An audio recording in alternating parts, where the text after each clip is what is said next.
look at Scar Tissue by the Red Hot Chili Peppers. This is a kind of one of their classic tunes off an album that came out 20 years ago, Californication. So let's jump in. Okay, so we've heard what we're aiming for. Let's just talk a little bit about the theory behind it. So we're playing around an F major chord, C major chord, and a D minor chord. The riff follows that.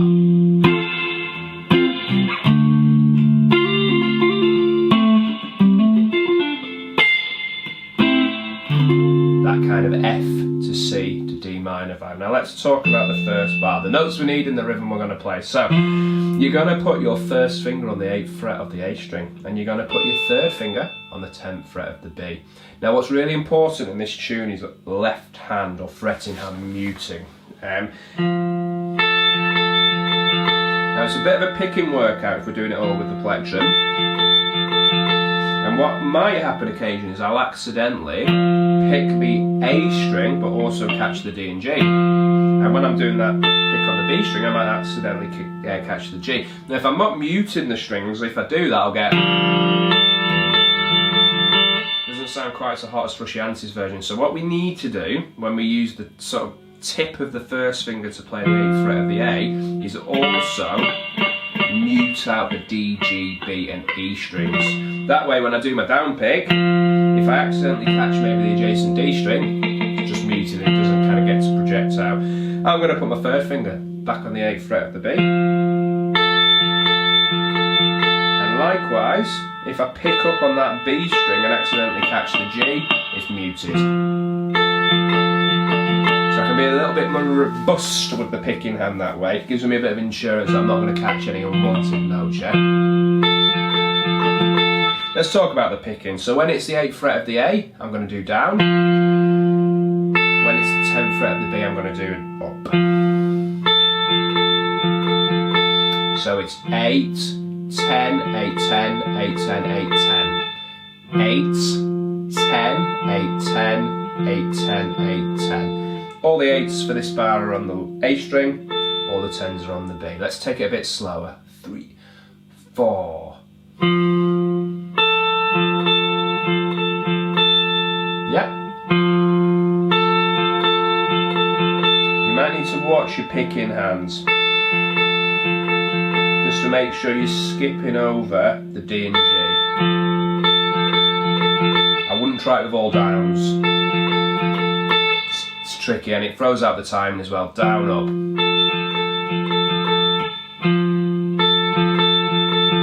Even where that first 10 falls on beat 2, I'd still be going with an up for the sake of this. Now at the very end of that bar, we change to a C. And what we're going to do to kind of reflect the harmony, we're going to put our first finger on the 8th fret of the low E, and our second finger on the 9th fret of the G. That gives us that sound. We're now 10 steps of the major scale from that A. We're going 1, 2, 3, 4, 5, 6, 7, 8, 9, 10. Really pleasing interval. That's a major third just over the octave. So we've got 8 on the low E, 9 on the G. Now I'm using my first finger for the A and my second finger for the 9 and the G. Now we're going to hit them simultaneously. We're going to do a down strum, so you catch them as a chord, a kind of dyad 2-note thing. And again, muting's really important. If I didn't have that muting going on with my first finger, and I catch these two, ghastly. So we want that sound, yeah? So the first bar with that on the end. Once you've hit it once, you jump into bar 2, hit it again, and you slide both fingers. So they both end at 10 on the respective strings. The first finger is going to slide from 8 to 10, sorry. The second finger from 9 to 10. Got that going on. So that's a bit strange because one finger slides in 2 frets and the others only go in 1. So you might want to practice that quite a bit to get that smoothed out. That's what we're going for. And we're in into bar 2 safely now. So we've gone from C into D minor. Now when we're on that 10 on the low E and 10 on the G, we're still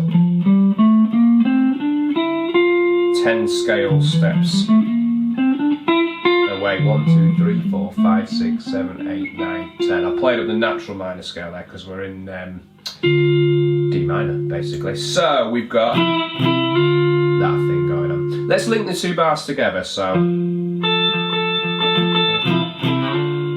yeah, then we've slid, we play the G, and we come back down to finish in the C. So let me show you what's happening there. Slide, G, so it's G, E, G, E, G, E, yeah. Finishing on the E, and then when we move back, 10 to 9 slides, and the end of the bar, the end of beat 4, we play the 8th fret of the low E. So we've gone back to the C. So that bar, that's the rhythm. Okay, so for bar 3, that was bar 2. We've come back to the F major sound we get using that kind of 8th fret of the A, 10th fret of the B.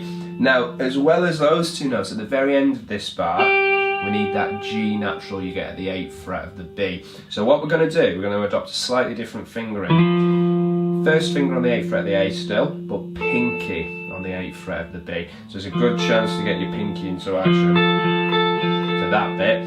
We also need at the very end of this bar, the 8th fret of the B. So we're going to get 8 on the A, 10 on the B, but also at the end, 8 on the A, and then 8 on the B. Let me show you. That lower note at the end there. So it's 8, 10, 8, 10, 8, 10, 8, 10, 8, 8.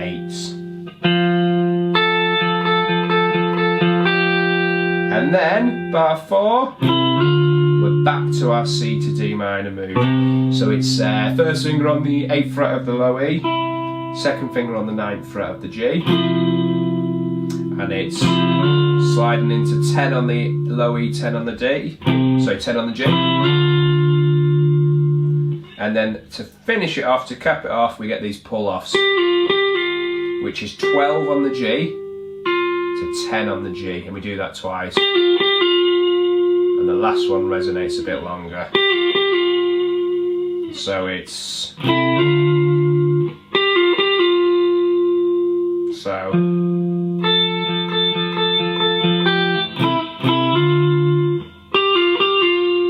There we have it. So that's that ring, and then 12 with the third finger on the G string. Pick that once, pull off to 10. So that pull off, you want to make sure you're kind of dragging the third finger down towards the ground a little bit, so that the second note is just as prominent as the first. You don't want a feeble second note. You're kind of dragging down towards the floor, and it's 12, 10, 12, 10. So that last bar, and then we're into, so that's F, C, D minor.